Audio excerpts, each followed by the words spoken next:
Matt Duffield with mattduffieldtrading.com, and tonight I'm doing a video recap on symbol CANF. Before I get started, I do want to remind you this video is for educational purposes only. I'm not a registered investment advisor, and penny stock trading can be risky, so I do urge you to make your own trading decisions. So that being said, CANF, I've traded in and out of this a couple times over the past week and a half. It's been a hot play. It continues to provide some great intraday setups. So as I've mentioned in other videos, I like to focus on one or maybe just a couple stocks and really get in tune with them, understand the wave patterns to time my entries and exits. So CANF has been one that I'm like really in tune with. So anyway, if you go back and look at the 6-day chart, 5-minute 6-day chart, you had that huge super spike back on September 18th, that Friday, then a huge sell-off. And I did a video, I think it was on September 21st, and I said the bottom would be around, I can't even remember to be honest. I know I was within 13 cents of the bottom. I do remember that. And I was saying this should rebound to $5 a share based on the wave patterns. And it did within 2 days. I underestimated it a bit. It did hit 578 here on Thursday. So, I mean, that can happen. Price does overshoot on occasion. So let's go back to a 4-day chart, 5-minute. So I'm still watching this thing really closely. I entered twice on Friday. One was supposed to be a day trade here at 5:30. It was a bad entry. As soon as I entered, it shot up to 540 and then tanked.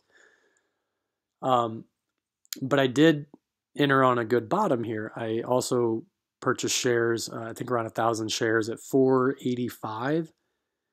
And I got it right at the bottom because price shot up and tagged 540, but it was very brief, caught me off guard. And then there was these rumors of Baker Brothers purchasing shares, which if any of you saw AQXP about a month ago, upon that news, when Baker Brothers purchased shares in AQXP, the stock opened up 50%.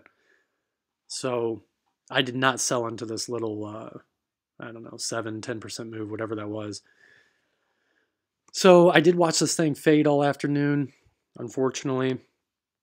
But like I said, I'm really studying the wave patterns and I feel really good about its upside potential. So I'm still holding my shares with an average cost of, I think it's around 505. So with the 470 close, I can't let it go too much further, but I felt comfortable holding over the weekend, especially if, in fact, news does come out that there is a new holding by Baker Brothers. That would be an excellent Monday morning announcement. So anyway, I made a little chart. I had to do it on a separate program to add in the numbers and everything.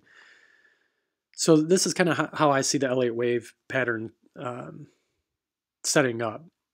Back on September 23rd, I think this was a wave 1 higher, followed by a wave 2 retrace, and then a big third wave up to just over 550.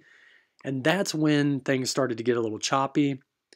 And this price action from here on reminds me of a fourth wave irregular flat. And in an irregular flat, you have an A wave down off the third wave high. That would be here, this little A, followed by a B wave that actually takes out the third wave high, and then just a slow, nasty grind lower for a C wave. And with the Fibonacci 1.618 target off of this 578 high, I project that it can hit $4.30 per share before bouncing. I'm hoping it doesn't go that far, but it's very possible.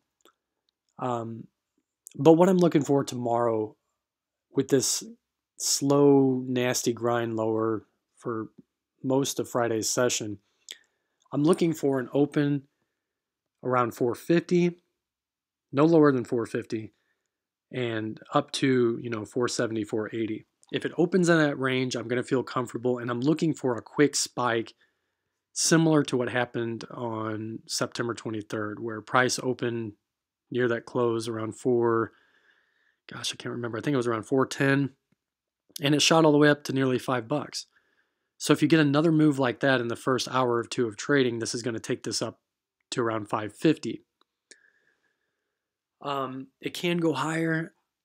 Honestly, that's all I'm looking for on these two trades that I made on Friday. I would love a nice bounce to 530 to 550, and I will be looking to exit at that point. Let me get this out of the way. What is a little conflicting is the daily chart has a nasty bearish engulfing pattern here.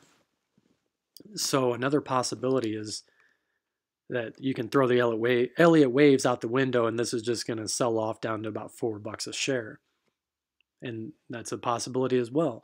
Because sometimes with these penny stocks, I've noticed when you get late into the rally, and what I'm trying to say here is, let's say this has been rallying off this low for 4, maybe 5 days, whatever. The early waves are easier to predict, but once it gets into this choppy sideways corrective action, it can just die off and then just slowly drift lower or sideways. And that's exactly what happened with AXPW. So I want you to take a look at this chart here, the 5-minute 3-day. And then if I go to AXPW, I want you to see the similarities, because it is definitely a possibility. Did I go out far enough? Maybe 10 days. Yeah, there you go. So from September 14th all the way to right in here is a very similar setup to what CANF has done over the past 3 days. And then as you can see, AXPW just fell off a cliff and moved lower. But that could be because AXPW traders were waiting on basically a deal, a contract, and there was never a news announcement. So that could have just been selling for good reason. So on CANF, I'm hoping the waves continue to play out. Like I said, it's kind of late in the price action, so it can still die off. But for me, I'm comfortable allowing this to go down to 450. There's some good support there. This stock, to me, has a good story. Even if it is being promoted, paid promotion or whatever, that's just all the more reason why this is going to keep going up for a while. So tomorrow, the way I'm playing this, if it opens around 450 to 470, I'm looking for a quick spike within the first hour or two. If this thing continues to just open lower and then grind lower and kind of chop around on light volume, I'm going to be out. You know, if I have to take a small loss, so be it. I'll look for the next play. So that's about it. Hopefully we do get some news in the morning. That would be excellent, because this thing would obviously gap up to $6 or $7 on Baker Brothers news, but I don't like to trade on that kind of hope. I like to follow the technicals, but it is nice to have that potential. So anyway, that's what I see, guys. I wish you the best of luck tomorrow.